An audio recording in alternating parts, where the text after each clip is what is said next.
रहे थे, दे रहे थे। भारी भीड़ थी। स्वामी विवेकानंद जी का दौर था, वो लोग सुनते थे श्रद्धा से।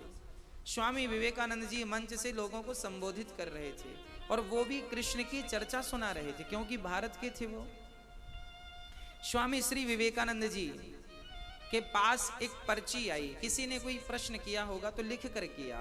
स्वामी विवेकानंद जी के पास किसी ने एक पर्ची भेजी और उसमें उन्होंने प्रश्न किया कि स्वामी जी, आप कह रहे हैं कि कृष्ण, उस समय स्वामी विवेकानंद जी ये कह रहे थे कि भगवान के पीछे जब भगवान वृंदावन छोड़कर गए तो लाखों गोपियां, लाखों ब्रजवासी और लाखों लोग पीछे रोते हुए चल पड़े, हमें भी ले चलो, हमारे को आपका वियोग देखा नहीं जाएगा, हम आपका वियोग सहन नहीं कर सकते।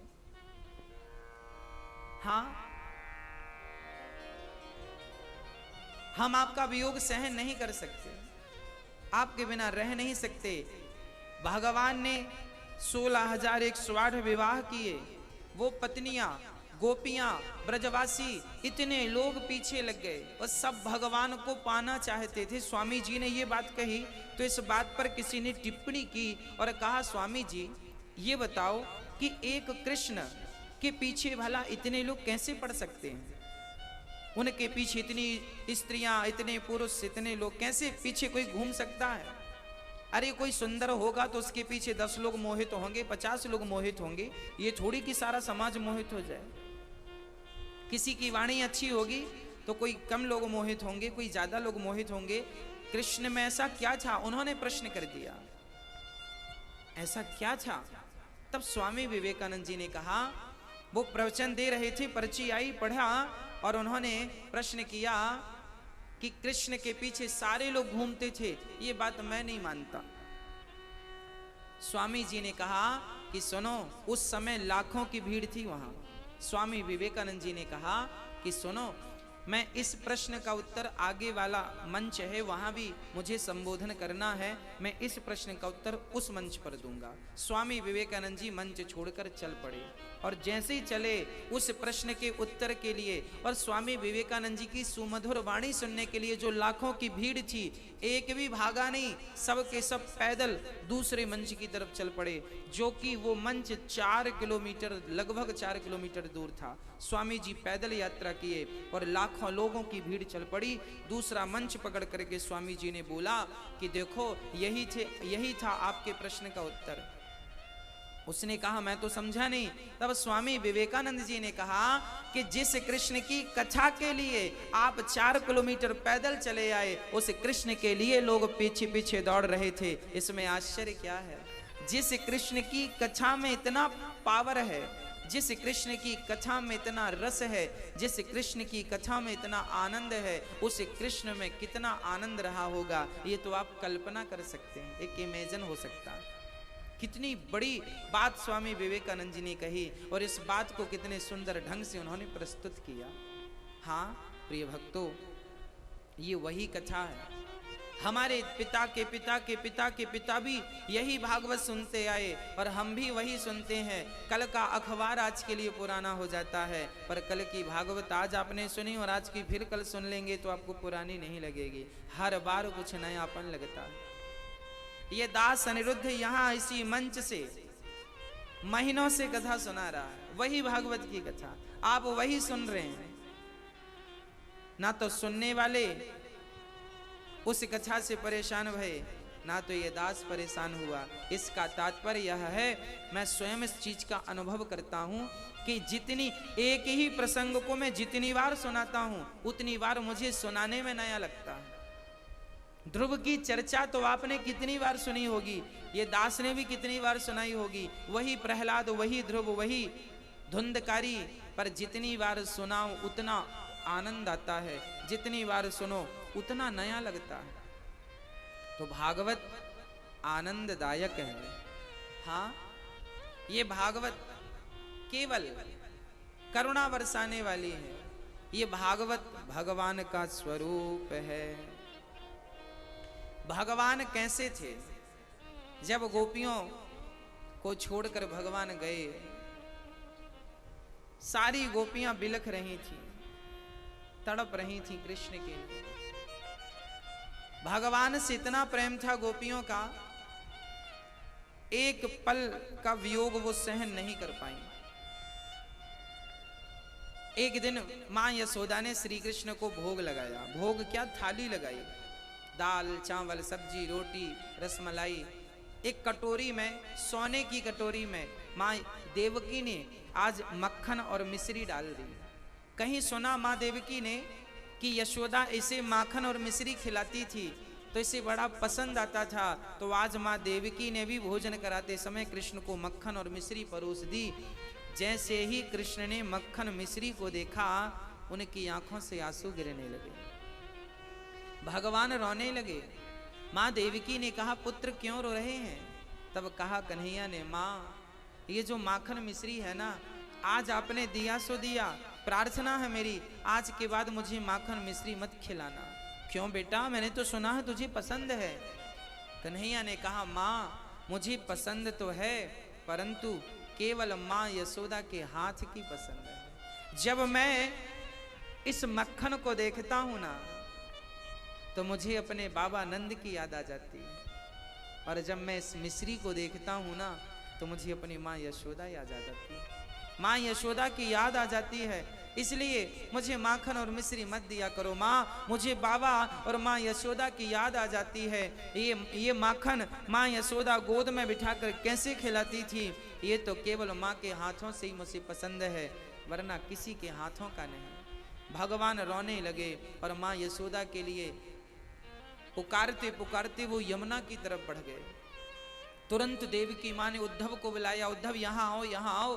देखो लगता है कृष्ण नाराज हो गया, देखो तो जरा उसे मनाओ, उसे कहो, उसे समझाओ। ठीक है मैं नहीं दिया करूंगी, एक बार मना करके लाओ। उद्धव जी चल पड़े। यमुना के तट पर श्री कृष्ण यमुना की तरफ देख रहे थे, मानो यमुना को देखकर वो अपने कृष्ण उस रूप का, उन गोपियों का, उस यमुना का स्मरण कर रहे थे।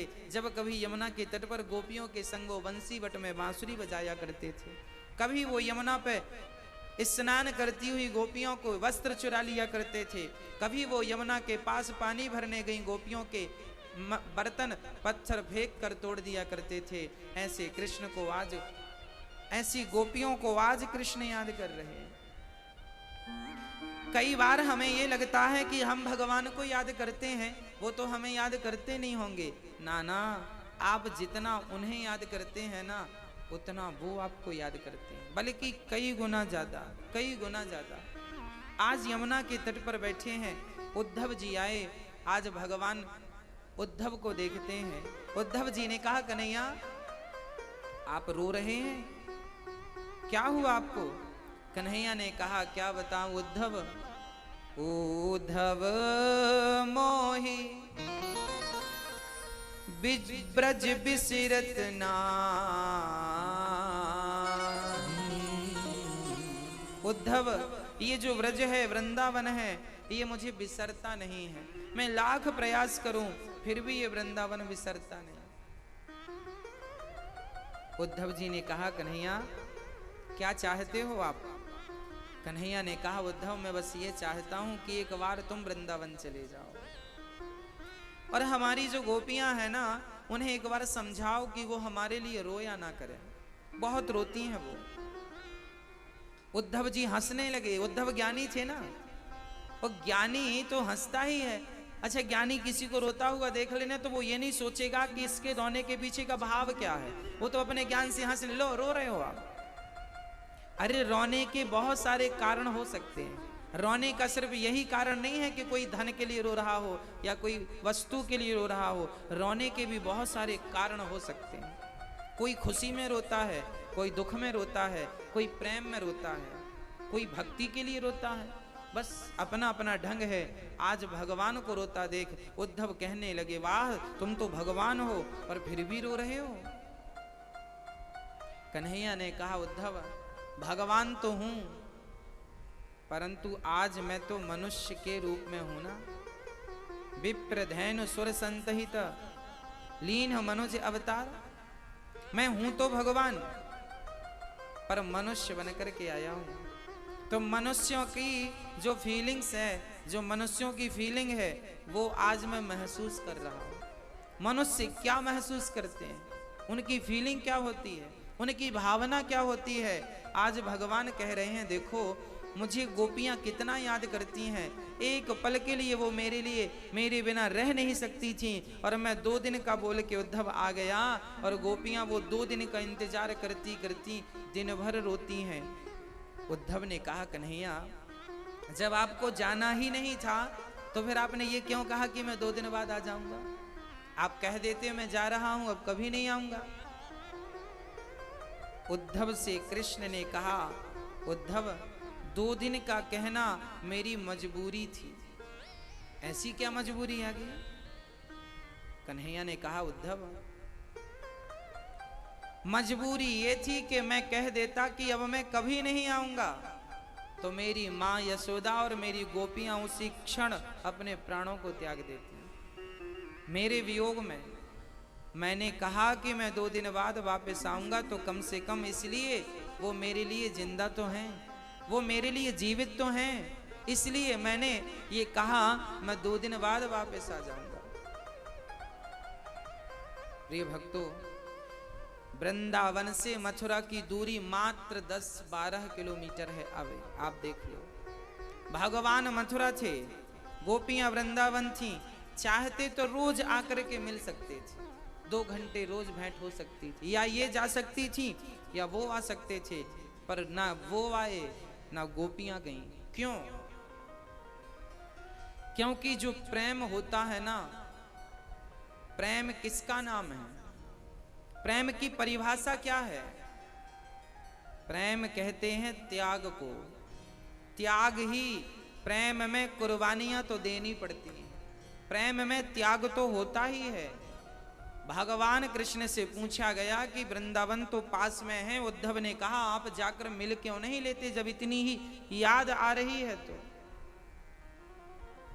तब भगवान ने कहा कि यदि मैं वृंदावन जाकर गोपियों से मिल लूंगा तो जो मेरा दुश्मन जरासंध है उसे पता चल जाएगा कि मेरी कमजोरी तो वृंदावन है, मेरी गोपियां तो वहां रहती हैं, तो फिर वो जरासंध फिर मुझ पर अटैक नहीं करेगा, फिर वो मेरी गोपियों पर अटैक करेगा, और मैं नहीं चाहता कि मेरे कारण मेरी गोपियों पर कोई संकट आए, इसलिए उद्धव मैं नहीं जाऊंगा।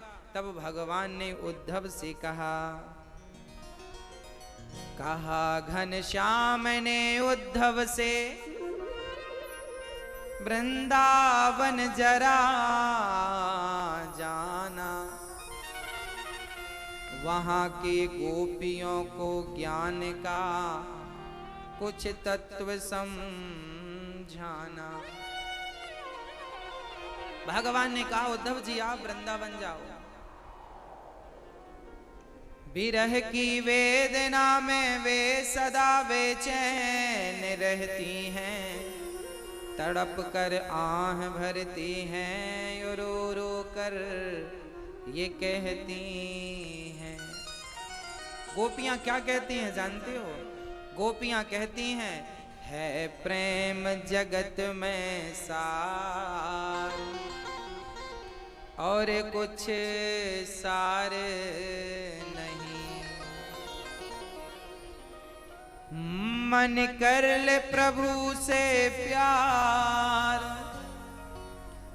मन कर ले प्रभु से प्यार और कुछ सार नहीं,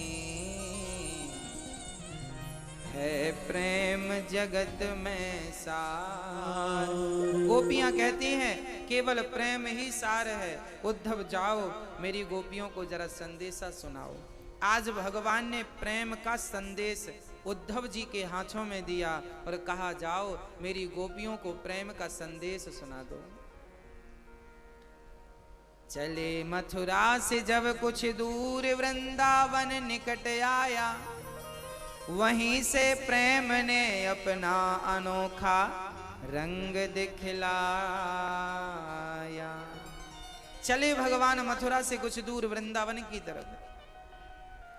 उद्धव जी जब वृंदावन पहुंचे तो वहां से कि प्रेम की खुशबू आनी स्टार्ट हो गई उद्धव को, और उद्धव को वो खुशबू ने इतना परेशान किया कि उद्धव समझ नहीं पाए, क्योंकि वो तो ज्ञान के रथ पर चढ़े थे, वो प्रेम की पगडंडी को क्या जाने।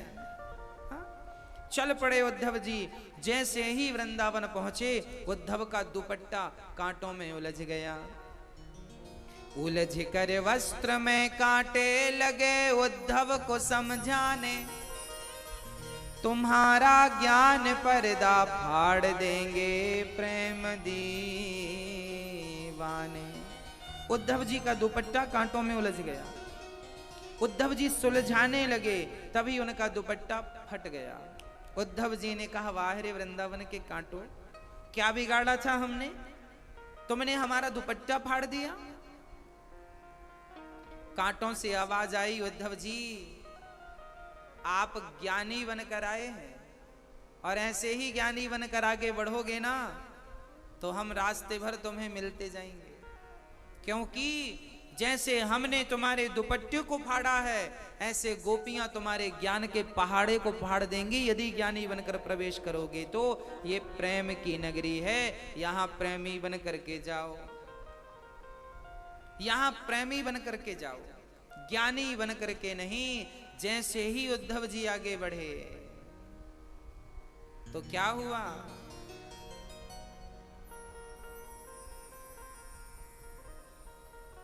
सारे वृक्ष उद्धव जी की तरफ देखने लगे, मानो बिंदु जी महाराज लिख रहे हैं कि वृक्ष भगवान को पुकारने लगे।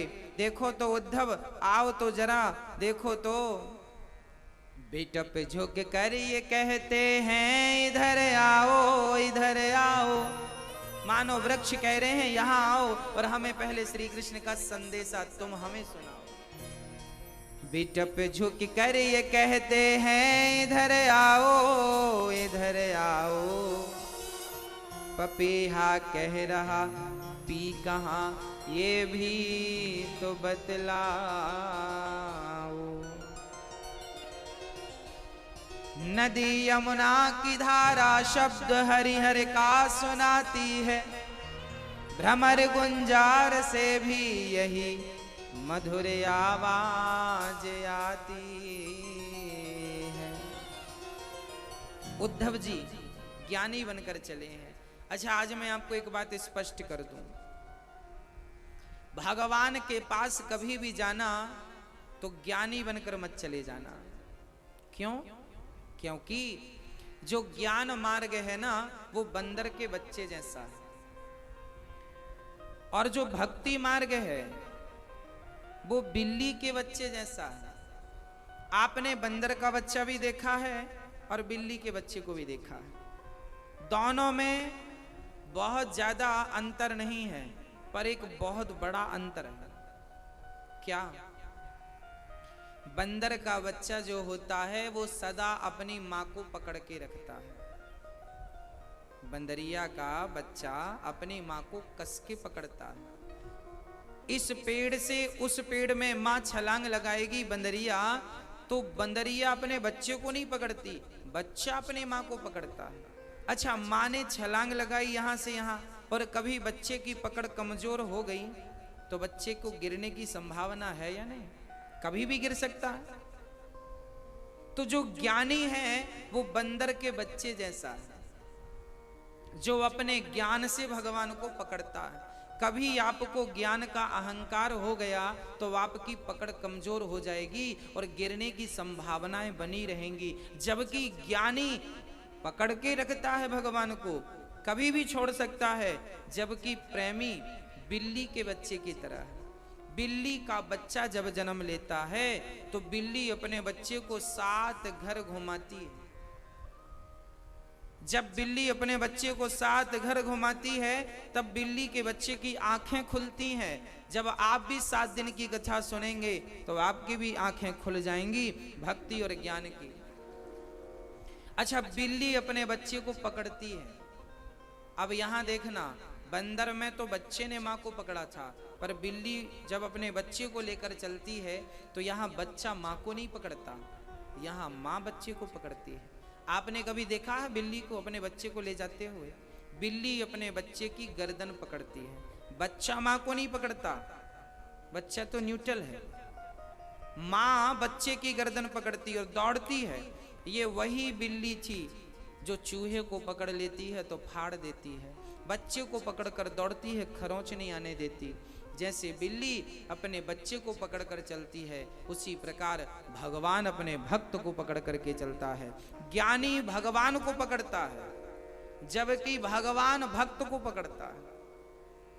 इसलिए तो केवट ने जब नाव पे राम को बिठाया तो केवट ने नाव को डगमग डगमग डुलाया। राम जी बोले धीरे धीरे चल, हमसे तैरना नहीं आता। केवट बोला सरकार आपको तैरना नहीं आता तो आप मेरा हाथ पकड़ लो। कितना चतुर है, और ये छोटी सी बात कितनी बड़ी है जरा समझिएगा भक्तों। केवट ने कहा प्रभु आप मेरा हाथ पकड़ लीजिए।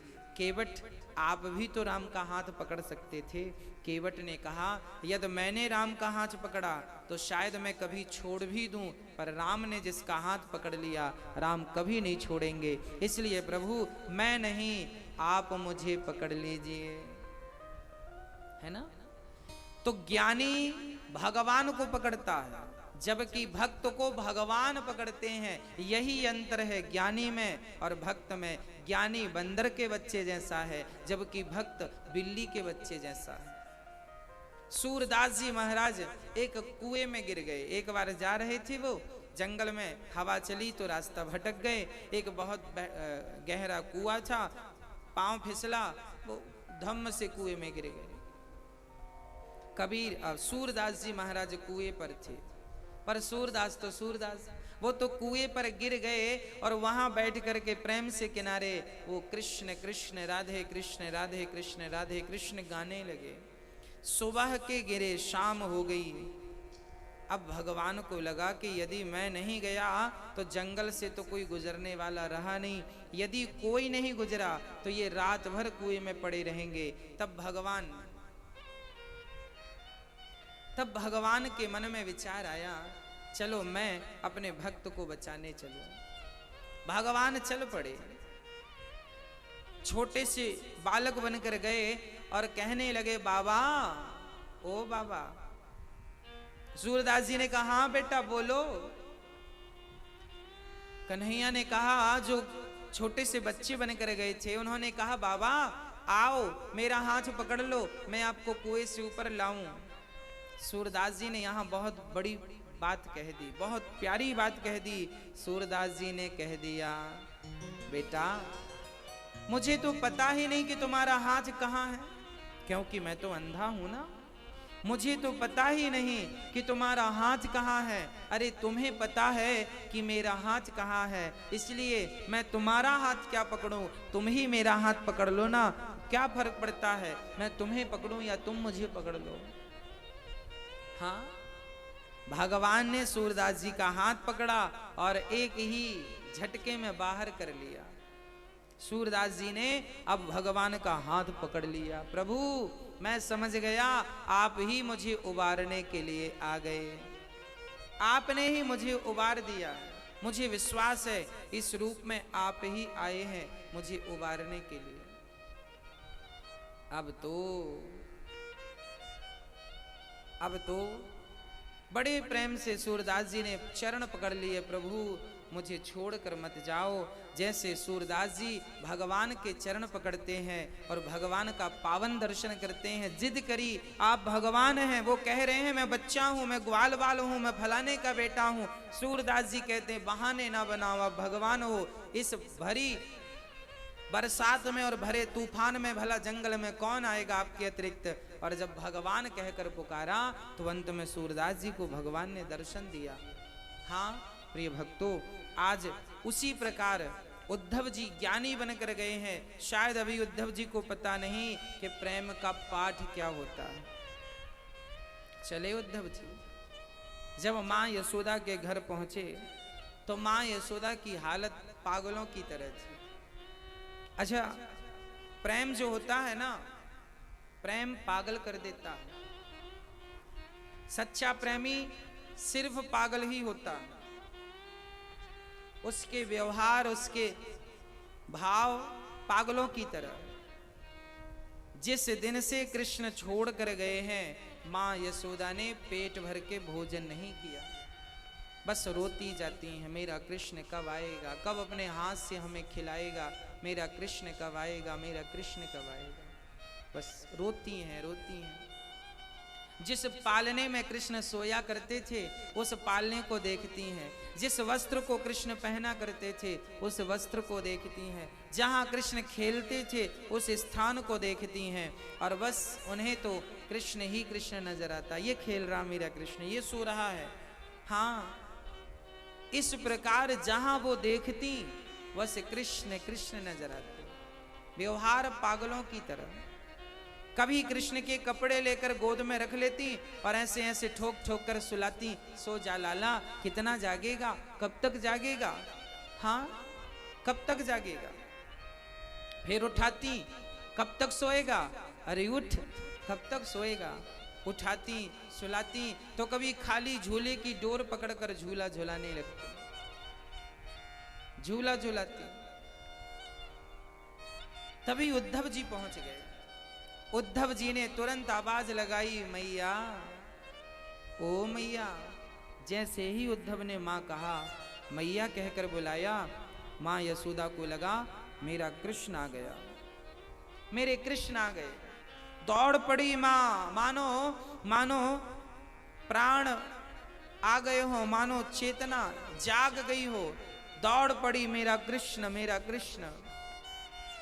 दौड़ पड़ी और कृष्ण समझकर उद्धव को हृदय से लगा लिया मां यशोदा ने। मां यशोदा हृदय से लगाकर कहने लगी, बेटा कृष्ण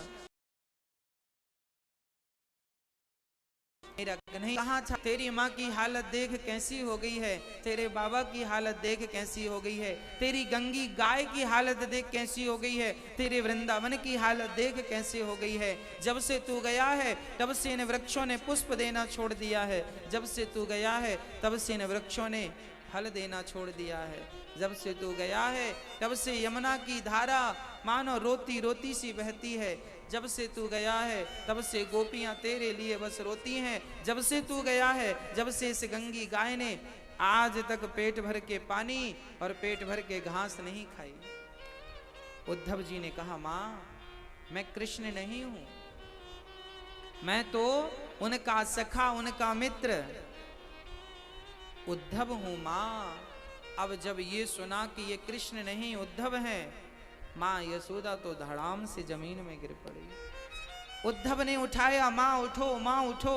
मां ने कहा, अब किसके लिए उठूं? अरे जिसके लिए उठी थी वो तो आया ही नहीं, जिसके लिए रो रही हूं, जिसके लिए मैंने अपने प्राणों को बचा के रखा है वो तो आया ही नहीं, अब प्राण बचाने से क्या फायदा। मां यशोदा कहने लगी, हे विधाता मुझे मार क्यों नहीं देता, क्यों मेरी श्वासें तूने दे रखी हैं, क्यों नहीं मेरा जीवन मुझसे वापस लेता, क्यों नहीं प्राणों को वापस लेता है, क्यों मुझे जिलाता है। उस कृष्ण के बिना मैं जी कर क्या करूंगी। वो माँ मानो अचेत होकर गिर गई। तभी नंद बाबा दौड़े दौड़े आए और यशोदा के कानों में कहा कि यशोदा, अच्छा यशोदा तो मानो प्राण त्याग चुकी, मानो प्राण निकल गए, ऐसी अचेत अवस्था आ गई। तभी नंद बाबा ने कान में कह दिया, यशोदा यदि तुम मर गई और जब कृष्ण आए तो बताओ वो माँ कहकर किसे बुलाएंगे।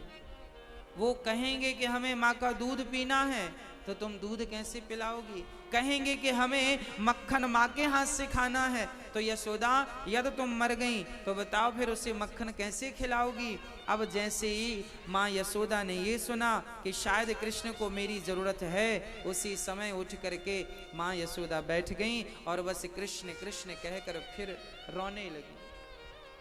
उद्धव जी बैठे हैं और कृष्ण की चर्चा करते करते पूरी रात बीत गई। माँ यशोदा ने कहा, उद्धव क्या हमारे कृष्ण को हमारी याद कभी नहीं आती, क्या वो हमें भूल गया है। तब भगवान श्री कृष्ण की पूरी चर्चा उद्धव जी ने सुनाई। कृष्ण के बिना माँ यशोदा की क्या हालत थी, इस हालत को सुखदेव जी बयां कर रहे हैं राजा परीक्षित से। जितने श्रोतागण थे, यहाँ तक कि परीक्षित की आंखों से इस दुख को सुनकर अश्रु बह रहे थे। और माँ यशोदा के इस दुख को जब सुखदेव भगवान ने कहा तो सुखदेव भगवान को कहते कहते उनकी आंखें गीली हो गईं। अब उद्धव जी माँ से बात करते करते माँ ने कहा, उद्धव एक बार कृष्ण से कह देना कि वो एक बार वृंदावन आ जाए और इस गंगी की गाय को देखिए द्वार पर खड़ी है, रोज सुबह आ जाती